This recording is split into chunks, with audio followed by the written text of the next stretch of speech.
Additionally, the Trump administration has plastered traditionally nonpartisan government websites with blaring messages blaming Democrats or the radical left for the shutdown. House Democrats say that messaging in and of itself could be a violation of federal law, and there are watchdog groups calling for an investigation. These messages blaming the radical left for the shutdown have popped up on websites for the Department of Housing and Urban Development, for the Forest Service. Democrats on House Oversight and some consumer advocacy groups claim the messages violate the Hatch Act, which prohibits certain political activities by federal employees. Federally funded programs are not supposed to be partisan.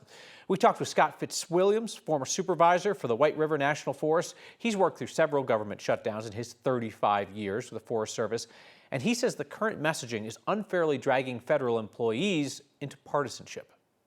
Not only did we never see anything like that, they made it, they being, the folks in Washington and our superiors made it really clear that there'll be none of that kind of stuff. There'll be no discussing of who's to blame by any federal employees. There'll be no public-facing information along that lines. And so to see that was obviously a little disheartening that it's gotten to that point, and putting the poor employees who are still working right in the middle of this.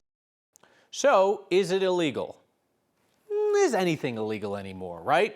The complaints are unlikely to result in any action because President Trump fired the prior head of the Office of Special Counsel, which would investigate Hatch Act complaints, and that office still does not have permanent leadership.